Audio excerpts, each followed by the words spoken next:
So you've been a leader since decades, leading many generations throughout your inspiring career. What all changes have you seen or noticed in the new generation of employees, and how are they different? How is it different to lead this new gen, you know, uh, in terms of as employees? Yeah. So I'll answer that, but I just want to add a rider that I'm not putting a value judgment on what is better and what is not, Mm-hmm. because things change, Right. and it's not that what was there earlier was better or worse than what is there today. So let me say, when we started working, giving people a job, giving them the security of the job was really the most important thing. Mm-hmm. And that automatically brought what we call loyalty. So people work with you for many years, Right. partly because they felt in a certain way that thankful that you gave them a job, or they had a job with you, and of course that they were doing well, and yeah, their careers were doing well and all that stuff. Today, when I look at the employees that come in today, they're not taking a job for salary. Right.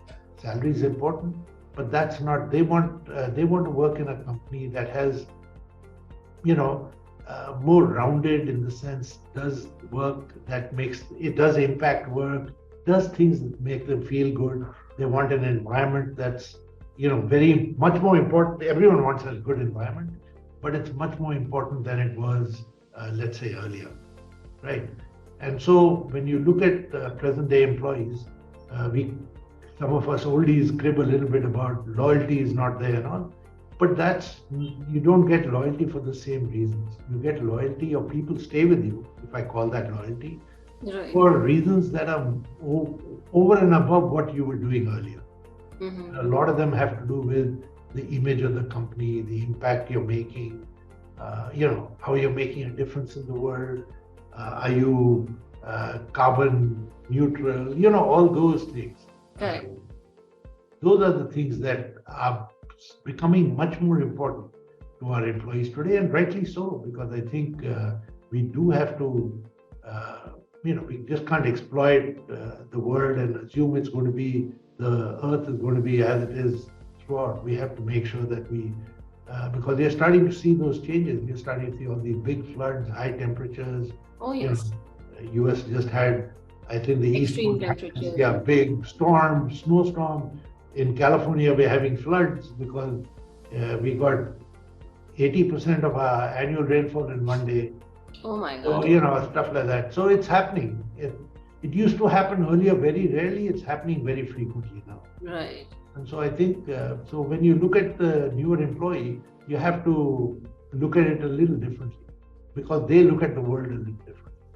Correct. No longer is security is important, but it's not the most important. It's one of the 4 or 5 things that you look for in a job.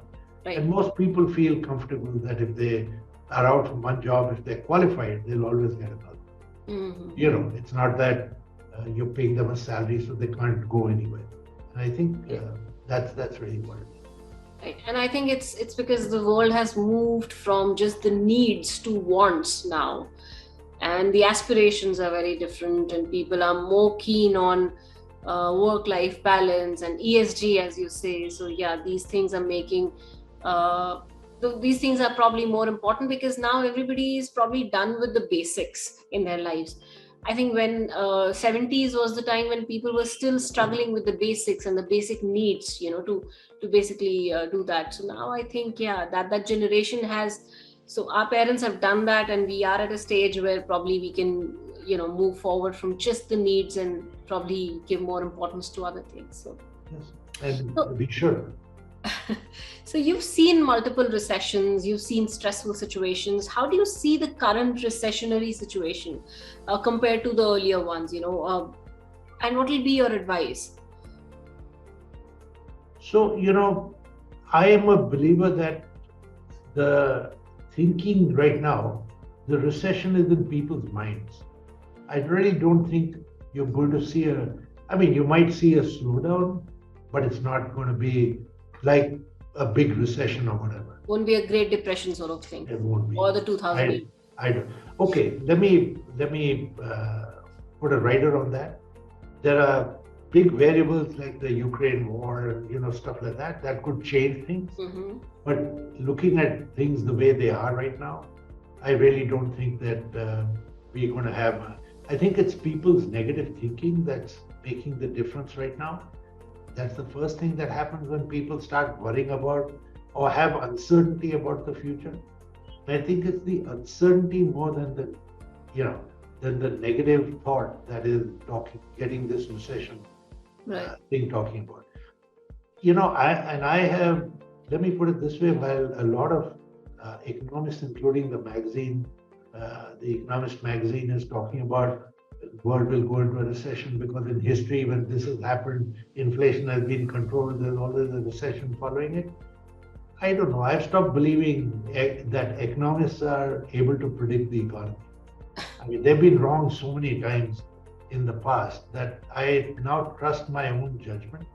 Mm-hmm. And how do I form that judgment? I'm not an expert, but my logic is when I go to work, let's say in the US, and I go at about the same time every day. When I stop at the red light, how many cars are in front of me? Mm-hmm.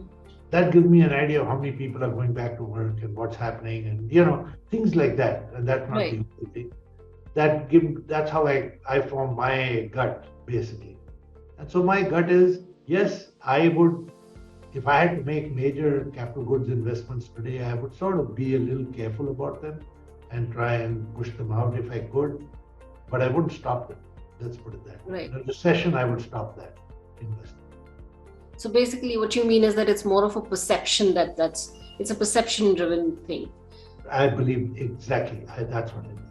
So what will be your advice to people? Like, there are a lot of people who are scared right now to sort of venture into the market. There are people who, as you said, rightly are very, they have that uncertainty when it comes to their future. So is there any advice that you would want to sort of give them to help them overcome this perception fight? Yeah, so personally, I would think there's uncertainty for sure in the market. So I would think take the more conservative approach. Number one, if you can defer an investment or something, try and push it out, right? If you can defer any expense that's not critical, try and just push it out by a bit if it's not going to hurt you. One of the things is don't get into a new situation where if you've got a job, it's okay, you're happy, just hang on to it for a while, right? That kind of stuff. So just don't take any decision that'll add variables to your life right now. Or if you have to do it, just be careful on how you do it and try and, just that. Just be a little cautious. Yeah. Okay. Coming back to the recession bit. So how are you leading your team through this current crisis? So what we are doing is we are also seeing deferment in orders. So revenue is getting deferred. So the targets we had set at the beginning of the year, we probably will be slightly under them at the end of the year. So it looks like right now, you never know, things pick up in the last quarter. So I don't know how much, I don't have a feel of how much they will pick up. But what we are trying to tell them to do is, so what we are doing is, there was a plan to recruit based on the earlier numbers and stuff. We are now looking at saying, do we need to get the person? Can I push it? So you're taking some of those decisions. Right. But there's not very much other than that you're doing that is going to impact us.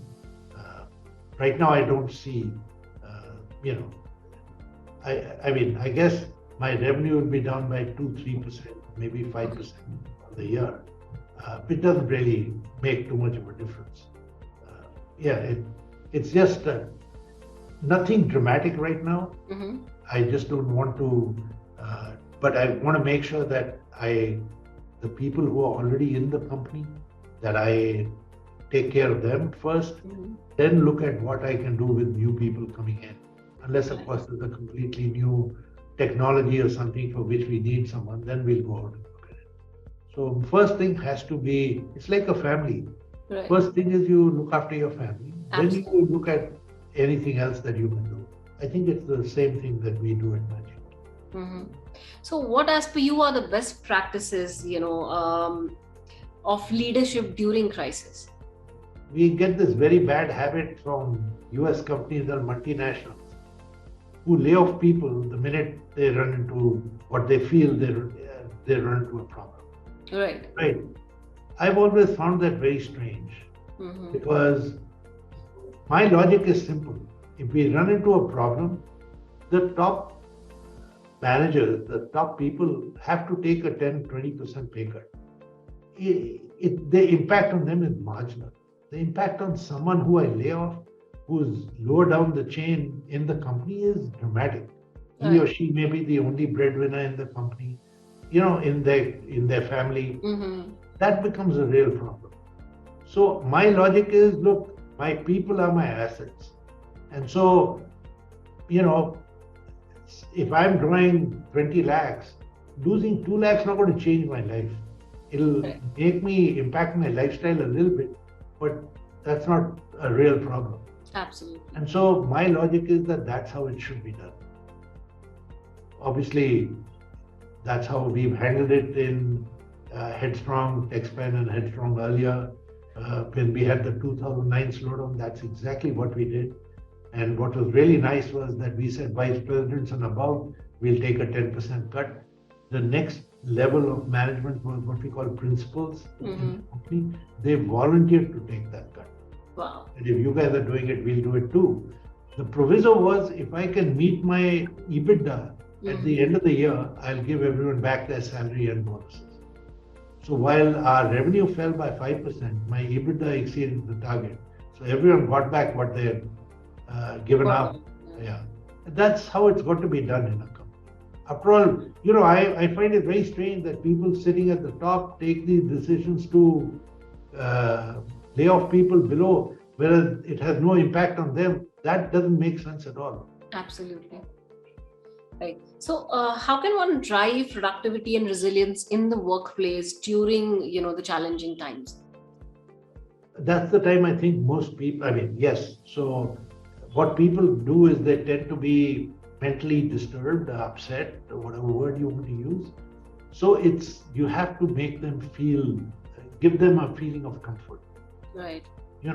And if you have policies or thoughts that people have seen, that you don't lay off, but you actually have the senior management take cut, it gives them one level of comfort. If you feel you're going to get laid off any time, think of the experience these people had at Twitter when Musk took over.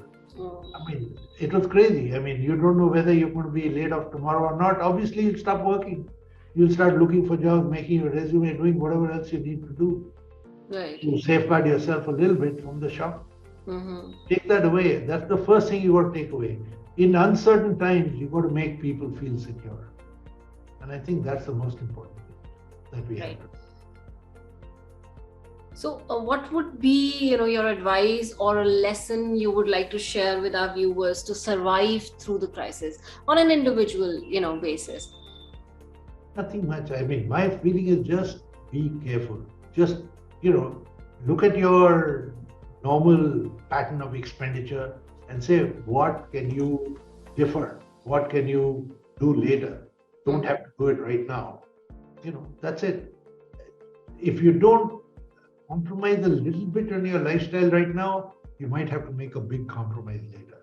And so doing a little bit now is obviously much better than having to face a big problem later.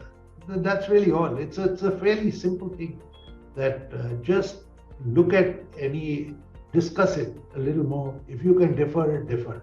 If it's not going to make a major difference.